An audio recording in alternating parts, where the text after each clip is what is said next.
Hello and welcome to another episode of the Agency Leadership Podcast. I'm Chip Griffin. And I'm Ginny Dietrich. Ginny, I've got a little survey for you. I need to find out how satisfied you are with this podcast and how we record it and how we edit it and all of that. How you are as a co-host. Sure, that too. Okay. I think I know the answer to that one, though. Right after this.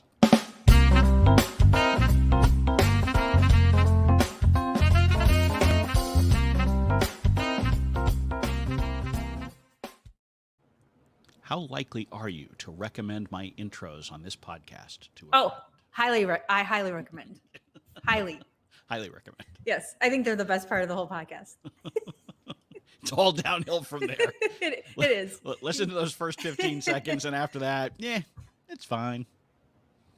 From our stats standpoint, you've downloaded it at that point, so I don't care. Right? Exactly. It's all good. We can count it. So, in all seriousness, we are going to talk about client satisfaction surveys today because this is a question that comes up on a regular basis. Should I be surveying my clients? What should I be asking them? What does it mean? What's your answer to that, Ginny? Well, if you're on video, you can see I have a guest who is making me lose my train of thought. I prefer to think of it as having a summer intern. Summer intern. We're in that season. Yes, we are. I actually don't believe in client satisfaction surveys for agencies. And the reason being is that because of the work that we do, you should know whether or not clients are happy. Because you're having weekly meetings with them, one would presume. They're giving you feedback, you're providing feedback. There should be a relationship there built with your clients where you know whether or not they're happy. And if they're not happy, you should be fixing that. So the idea of a client satisfaction survey, from my perspective, is kind of a moot point because we're not selling widgets. We don't have hundreds of customers. We're not a consumer brand. So it's not necessary. Now, if you aren't doing those things, that's a different topic, of course. But from my perspective, I don't think that you need them. Well, and if you're not doing those things, the solution isn't to introduce client satisfaction surveys. Right. It's to have fair, more frequent and direct conversations with your clients. Like you, I am not a fan of client satisfaction surveys. I don't care if they're one question or 100. To me, they don't serve a particular purpose. First of all, if you're a small agency, your sample size ought to be exceedingly small, because you shouldn't have huge numbers of clients if you're in the PR and marketing agency space. We're going to set aside, more right. of the service bureau type agencies, the SEO, PPC type ones where, it's a volume game. But to me, you do need to know your clients. You're not going to likely find out much from these surveys that you don't already know unless you've got a bigger problem to begin with in that right. you're not communicating. Right. I would say even if you do have a larger number of clients, we used to do surveys occasionally of our customers when I owned Custom Scoop, and we had, far more than 10 clients in that business. And even in that, it's challenging because the people who tend to fill out surveys like that tend to be the people who are either the most annoyed or the most happy, right? Your biggest fans fill them out because they feel like they'll do anything for you. Fair. And the people who are the grumpiest will fill it out because they figure it's their way to be heard. Right. And the vast majority of your clients fall somewhere in the middle, in between those. And so you're not really, in my view, getting an accurate picture until you are able to run these surveys to huge numbers of people. Yep. And you're able to do it with representative samples, and you've got someone in who's an expert in making sure that you do truly have a representative sample of your business in order to glean some information from it. Even then, we could probably have a debate just how useful they are, and you have to be careful because clients will often, depending on how you word the question, they will give you the answer that you want to hear or the answer that is most likely to benefit them, right? Which is not necessarily accurate. So, for example, when I owned Custom Scoop, we would ask people, which of these features would you like to see in the product? And guess what? They checked off just about every one of them. Because sure, they'd love to see them. And you'd even put in there, would you be willing to pay for these? Absolutely. And then we'd roll out the feature. And those same people would not pay for Want those to pay features. for it, right? Of Because course. it's very, and so I always tell people, until you actually have someone paying for something, you don't know that they actually like it. So if you put on your client satisfaction survey, we're thinking about introducing, social media management as a service. Would you be interested in that? Would you be willing to pay for it? Your clients may well say yes. Sure, yeah. Until they're actually paying you, you don't know that that's true. Right. Yeah. conceptually, sure, it sounds like a great idea. So, to me, I would focus on having meaningful conversations and not worry so much about trying to put together these surveys and trying to figure, okay, well, maybe I can get some little bit of information that I wouldn't have gotten otherwise.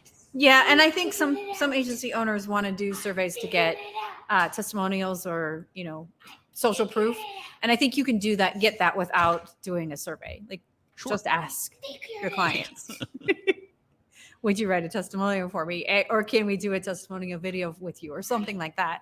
Because almost everybody's willing to do that, assuming they're not irritated with you because of something in the relationship that isn't going well. Right, and ultimately, you need to ask yourself, what do you actually think that you're going to gain from this? And if it truly is just that you want to find out how happy they are, why don't you just ask them that question? Right. Yes. I mean, and look, we also tell you as an owner that you shouldn't be in weekly meetings with your clients. And so I'm sure some people are saying, well, wait a minute, you say you should be having weekly conversations to know how it's going. And then you tell me we shouldn't be having weekly meetings because it's a waste of our time as an owner. I meant the agency should be having weekly meetings. Yes, right. And that's my point. You first of all, you need to be having your regular one-on-ones with your direct reports so that you can pick up from them what they're hearing from the clients. And look, your direct reports are much more likely to be hearing the truth from clients than you. Yep. It is one of the benefits of extracting yourself from that. People will often be much more direct with juniors in expressing their dissatisfaction. And so you need to make sure that you're taking the time to get that from your team members, and they're not glossing over it to keep you happy, just as the client might gloss over it to keep you happy because maybe they just don't want to be honest with you. You're the important bigwig, you're the owner of the business. So make sure that you're having those clear communications, not just with the client but with your internal team members on a weekly basis, because that will be your early warning sign that something might be wrong in the relationship. That's right. And as you grow, and certainly asking clients, but you can tell, like we do some crisis work, and usually I'm in those meetings because of the level of strategic work that we're doing. And you can tell whether or not the client's happy with you. We have one client who told me I'm not very nice the other day. And I was like, okay, so you're unhappy about something. Is it because I'm not being nice because I'm telling you something you don't want to hear? Or you also have to do some coaching with your team to be able to get them to the point where they hear those kinds of things. And they're like, okay, are they unhappy with us? Are they unhappy with the recommendations that we're making or the consulting that we're doing, or something else going on entirely? And it turns out with this, something else was going on, and she was feeling very sensitive. I also might have been teasing her a little bit, but I settled myself down after she said that. But those are the kinds of things that you should be doing, spending your time in your one-to-ones with your direct reports to coach them to listen for those kinds of things. What are they actually saying when they're saying, oh, I'm really frustrated by this, or I don't like that? Is it really that they're frustrated with us in the process, or is something else going on that you can help with? So those are the kinds of things. That's where you should be spending your time, is in teaching and coaching your team to figure those things out. And I think the other thing that I would say is that, look, we're telling you shouldn't be in weekly one-on-ones with your clients. We're not telling you should never talk to your clients. Right, absolutely. There is a healthy balance, because some agency owners do swing the other way, and once they hand off the regular day-to-day type stuff to a team member, they then never talk to the client again. That's a mistake also. Right? That is a mistake. If you only pop in when it's time for a renewal or to pitch some service or something like that, and that's the only way that they're seeing you, that's a problem. So you do need to make sure that you have a regular cadence of having communications with those clients, whether that's monthly, quarterly, some sort of regular basis that makes sense, where you can come in, you're working on managing the relationship, you're working on providing that higher level strategic guidance so they continue to see you around and feel like you're engaged with it, even though, because you need to go into those conversations fully briefed. Right? Don't go into a conversation with the client without talking to your day-to-day manager saying, hey, what do I need to know? Because the ideal is that you go into those conversations and it sounds like you are in on this every single day. Right? You have a complete grasp of everything that's currently going on. And it took you, if you do it right, 5 or 10 minutes of conversation with your team member to get up to speed like that.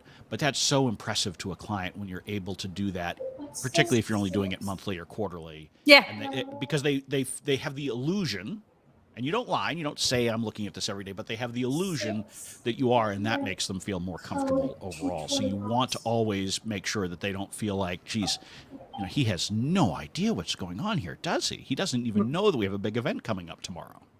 Yeah, that would be bad. That would be bad for sure. But I've seen agency owners do that, where they just go in completely blind. Yeah. And that makes no sense at all, because it doesn't take that long to get a quick briefing from a team member.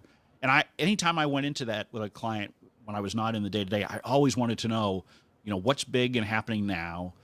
What have they complained about recently? What have they said nice things about recently? So that at least I know the basics. And I come in, and I'm not going to get blindsided by anything, because, I think we've talked about it before. I always tell my team members, never want to be surprised about anything. I don't want good surprises. I don't want bad surprises when I talk to a client. I want to know what we know.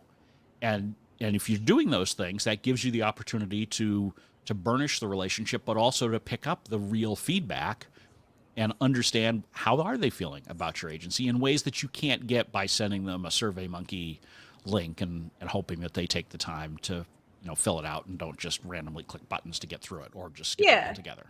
I think you're right. And doing a client satisfaction survey in that way, I think, is the chicken way out of getting real feedback. Because we assume that they're going to give us honest feedback, and maybe it's great and maybe it's not, but we assume that they're going to A, take the time, and B, will do that for us. And like I said earlier, we're not selling widgets. We're not a consumer business. We don't have hundreds of clients. We should know what's going on every single day. And to your point, my mom used to say to us kids, when, if we got in trouble at school, she'd want to know it from us versus getting a call from school. I don't want to hear it from your teachers first. I better have heard this from you first. And it's the same thing with this. You want to know exactly what's going on with the client, the good, the bad, and the ugly, before you walk into that meeting. And for me, I do monthly meetings with the CEOs of our clients. And they're scheduled. They're scheduled for a year out. And we look at it and say, okay, kind of like you would with a board meeting. Here are all the meetings. And certainly, if things need to be rescheduled throughout the year, they are. But we schedule those all out for a year, so that I know I'm going to talk to this client on this day and this client on this day. And then everybody's prepared from my team's perspective, because it's on the calendar. Oh, Jenny's going to be talking to my client on Thursday. I got to get in front of her to make sure that she has all this information. Right. All right. So let's assume that someone has listened to us up to this point, and we still haven't sold them. They are convinced they need to somehow do client satisfaction surveys of some kind. If someone came to you and said, look, I'm doing it anyway. I don't care, Jenny, that you think this is a bad idea. What advice would you give them on how to structure it if they did go forward with it? So I would say we're not going to convince everybody. Sure. I know from the owners, I know there are some who are going to do this no matter what. Absolutely. You're right. I would say that there should be at least 3 questions that are the same every time. And if you're going to do it quarterly, so that you can get a good sample size and the kinds of information that you need. And those 3 questions are things like, would you recommend us to somebody else? If your buddy says, I'm looking for a PR firm or a web firm or a marketing firm, would you recommend us or refer us? The second one should be, what are we doing really well, and what can we do to improve our services or our relationship or something like that. So I think those 3 questions need to be the same every single time, so that you get the kinds of information that you want and that you need. And then you could add in things like, would you be willing to write a testimonial for us? Or would you be willing to spend some time with us doing a video case study? Or, if, to your point earlier, we're thinking about adding social media services. Sorry, Mom. And we're obviously going to be thinking about doing 3D printing. Would you be interested in learning more about that? I mean, every agency. That's what that was. To 3D printing, yeah. Well, I mean, look, I would stop with those 3 questions. I think you have outlined the perfect set of questions to ask. Now, I would make one modification, which is on the would you recommend us question. I would be very specific, and I would use it as an opportunity to reinforce your positioning as an agency, and say, how likely would you be to recommend us to, and then describe your ideal client.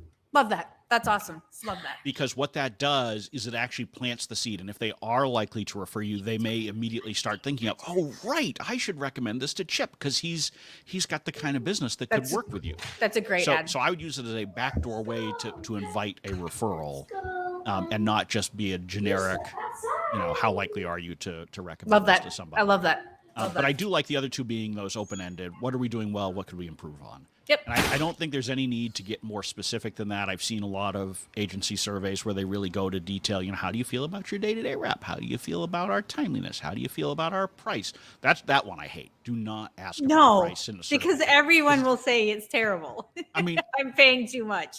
Yeah, I only the dumbest client would respond, no, I think I should be paying more.